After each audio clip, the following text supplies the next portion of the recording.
आखिर दो शार्क्स के झगड़े के बीच में फंस गया एक फाउंडर। अनुपम मित्तल और पीयूष बंसल के झगड़े की वजह से भुगतना पड़ा एटिपिकल एडवांटेज के फाउंडर विनीत सरायवाला को। उनको हो गया बड़ा वाला नुकसान, जानेंगे आज के इस वीडियो में। लेकिन उससे पहले अगर आप चैनल पर पहली बार आए हैं तो हमारे चैनल को जाके एक्सप्लोर कीजिए, और अगर ऐसे ही वीडियोस देखना चाहते हैं तो हमारे चैनल को सब्सक्राइब कर लीजिए। फिलहाल मैं एक सीरीज बना रहा हूं जिसमें हम लोग शार्क टैंक के हर एक एपिसोड का हर एक स्टार्टअप को चुनकर उसमें डिस्कशन करते हैं और जानने की कोशिश करते हैं कि उससे हम लोग क्या सीख सकते हैं। और अगर आप भी केस स्टडीज और बिजनेस में इंटरेस्ट रखते हैं तो आपको हमारा चैनल बेशक पसंद आएगा। तो चैनल को सब्सक्राइब कर लीजिए और बढ़ते हैं अपने वीडियो की तरफ।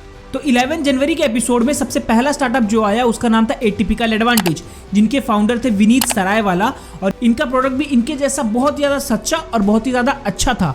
ये एक ऐसा इंटेंसिव प्लेटफॉर्म बनाना चाहते थे जिसका नाम एटिपिकल एडवांटेज रखा था उन्होंने, जहाँ पे डिसेबल लोगों को बहुत सारी फीचर्स, बहुत सारी opportunities, for example job hiring, अगर वो आर्टिस्ट है तो वो अपना आर्ट को सेल कर सकते हैं।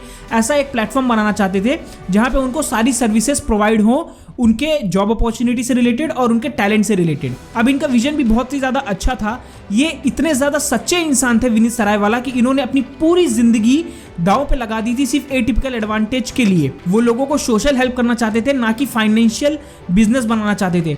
तो उनका विजन सिर्फ एक ही था कि वो एटिपिकल एडवांटेज को इस पूरे कंट्री की या फिर इस पूरे दुनिया का सबसे बड़ा डिसेबल लोगों की हेल्प करने के लिए इंसेंटिव प्लेटफॉर्म बनाना चाहते थे, जिसका सिर्फ एक ही मोटो रहेगा कि वो सोशल कॉज को सॉल्व करेंगे, ना कि फाइनेंशियल स्टेटमेंट अपने कंपनी की बनाएंगे। मतलब वो ना बिजनेस चला रहे हैं बल्कि वो एक प्रॉब्लम को सॉल्व करने की बेशक कोशिश कर रहे हैं। तो इनकी जो आज वैल्यूएशन थी वो थी 30 करोड़।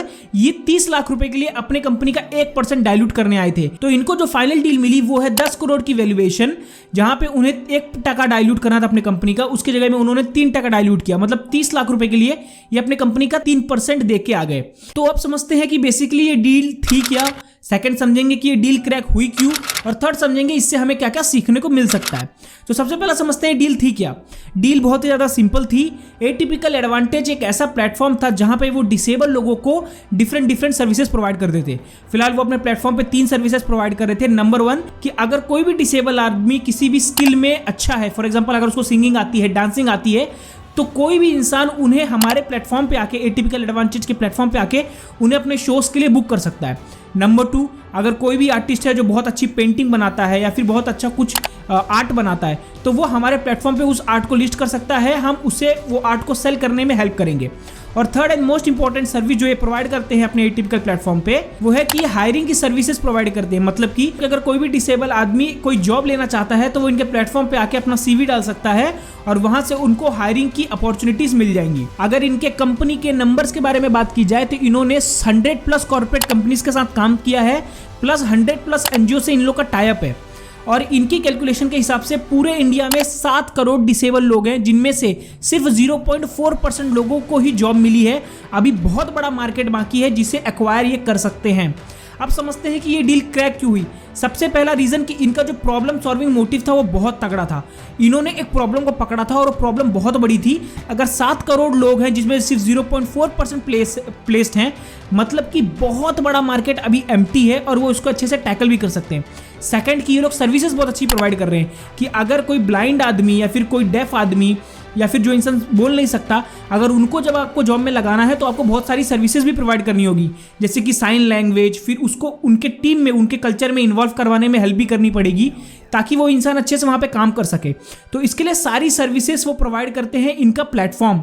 थर्ड कि इनका मोनोपोली बन जाएगा आगे जाने पे। मतलब कि अभी ये मार्केट पूरी तरीके से ओपन है, अभी तक कोई भी कंपनी नहीं है जो इनके ऐसा काम कर रही हो ये सेक्टर में। तो आगे जाने पे जैसे आपको दिख रहा है कि इनके कंपनी का रेवेन्यू बढ़ रहा है, पहले 6 लाख था, फिर 10 लाख हो गया, अब धीरे धीरे करके बढ़ रहा है। मतलब कि रेवेन्यू में भी ग्रोथ है। और आगे जाने के बाद जब ये बहुत बड़े मार्केट को कैप्चर कर लेंगे, तब अगर डिफरेंट कॉम्पिटिटर्स आते भी हैं तो भी इनको फर्स्ट मूवर एडवांटेज मिलेगा, जिससे ये कंपनी की मोनोपोली बन सकते हैं। राइट, अभी तो फिलहाल ये मोनोपोली है, आगे जाके मार्केट लीडर भी बन सकते हैं। मतलब कि इसमें बहुत सारे बेनिफिट्स हैं। अब बढ़ते हैं अपने लर्निंग्स की तरफ। तो सबसे पहली लर्निंग जो हमें मिलती है वो है कि आप हमेशा कभी भी शार्क टैंक पे जाते हैं तो कोशिश करें कि आप अपना एक प्री राउंड रेस करके जाएं एक सर्टेन वैल्यूएशन पे, क्योंकि जो फाउंडर्स होते हैं वो शार्क टैंक पे, इस शो पे आपकी वैल्यूएशन को बहुत ज़्यादा कट डाउन करते हैं, क्योंकि ये सारे जो शार्क्स होते हैं वो आपका ज़्यादा से ज़्यादा कंपनी का स्टेक लेना चाहते हैं कम से कम पैसा डालकर। ओके, अब इसका सबसे बेस्ट एग्जांपल है कि जो एटिपिकल एडवांटेज के फाउंडर थे, उन्होंने सबसे पहले ही सीड राउंड रेस कर लिया था, जो कि 7 करोड़ की वैल्यूएशन थी। तो इन्होंने जैसे ही ये बताया तो लोगों ने 7 करोड़ के ऊपर ऑफर देना चालू कर दिया। लेकिन अनुपम और पीयूष के झगड़े के बीच में वो वैल्यूएशन 10 करोड़ तक खिंच गई। मतलब कि वो लोग तो 7 करोड़ में ही निपटा देते, लेकिन ले दे के 10 करोड़ तक पहुंच गए। तो इससे हमें सीखने को मिलता है कि हम पहले से ही एक प्री राउंड रेस करके जाएं, ताकि उससे नीचे हमें ऑफर ना मिले। आपने ध्यान दिया होगा कि सारे शख्स जो आपका प्री राउंड होता है उसके वैल्यूएशन के नीचे नहीं जाते, क्योंकि भाई वो तो कोई भी फाउंडर नहीं मानेगा। तो आपको एक प्री वैल्यूएशन पे ही आपको लोग ऑफर देना चालू करते हैं। सेकंड चीज जो हम लोग को सीखने को मिली वो थी कि आपको अपने बोर्ड ऑफ डायरेक्टर्स में बहुत सारे एडवाइजर्स नहीं रखने चाहिए। इन्होंने एटिपिकल एडवांटेज के फाउंडर ने 14 एडवाइजर्स रखे थे, जो कि मेरे हिसाब से बहुत ज़्यादा है भाई। 14 एडवाइजर्स मतलब 14 लोग आपको अगर एडवाइस देंगे तो आप कहाँ से अपना डिसीजन बना पाओगे। तो कभी भी जो बिजनेस होता है उसमें एडवाइजर्स बहुत ज़्यादा नहीं होने चाहिए, नंबर ऑफ एडवाइजर्स कम होने चाहिए, लेकिन क्वालिटी एडवाइजर्स होने चाहिए। और यही पॉइंट पीयूष बंसल को भी खटक गया था। पीयूष बंसल 12% क्यों लेना चाहते थे इनकी कंपनी का 1 करोड़ देके, क्योंकि ये बोर्ड ऑफ डायरेक्टर्स में सबसे बड़ी सीट चाहते थे, ताकि जो इनके फाउंडर है ये इनकी बात सुने, राइट। क्योंकि पीयूष बंसल को पता था अगर इतने सारे एडवाइजर्स अपनी अपनी एडवाइस की टिप्पणी देते रहेंगे तो काम तो कतई नहीं होने वाला। और ये इनके बिजनेस में दिख भी रहा था। इनका बिजनेस इतना ज्यादा कॉम्प्लिकेटेड हो गया था कि ये बिजनेस लग ही नहीं रहा था, बल्कि ये एक एनजीओ लग रहा था। और इसका सिर्फ एक ही रीजन था कि बहुत सारे एडवाइजर्स हो गए थे। अब ये इस केस स्टडी से हमें सीखने को क्या मिला कि जब भी डील मिले फटाक से क्लोज करवा लो। ये जो प्लेटफॉर्म बना रहे हैं ये बिल्कुल सेम प्लेटफॉर्म है जिस तरीके से शादी.com है। तो बेसिकली इनके साथ अगर अनुपम मित्तल आते तो इनका बहुत ज़्यादा बेनिफिट होता, क्योंकि वो पूरी तरीके से हेल्प करते इनका बिजनेस बनाने में। लेकिन अनुपम और पीयूष के झगड़े में अनुपम बाहर हो गए और फिर पीयूष भी बाहर हो गए, तो ले दे के अमन गुप्ता और नमिता थापर को डील क्लोज करनी पड़ी, जो कि मेरे हिसाब से इनके बिजनेस में बहुत ज़्यादा कॉन्ट्रीब्यूट नहीं कर पाएंगे, क्योंकि इन दोनों को इस सेक्टर के बारे में बिल्कुल भी नॉलेज नहीं है। बल्कि इस सेक्टर में अगर सबसे ज़्यादा कोई हेल्प कर सकता था तो वो सिर्फ और सिर्फ अनुपम मित्तल थे, और वो अच्छी वैल्यूएशन पे इनको डील भी दिए थे। लेकिन इनकी गलती की वजह से कि नहीं भाई मैं सबको लाऊंगा, ये गलती कर बैठे कि इन्होंने अनुपम मित्तल को फ्रस्ट्रेट कर दिया और अनुपम मित्तल गुस्से में आके इस डील से बाहर हो गए। लेकिन होप करते हैं कि बाहर जाके फिर से अनुपम मित्तल को अप्रोच करेंगे, क्योंकि अनुपम मित्तल इनकी डील में बहुत ज़्यादा हेल्प कर सकते हैं।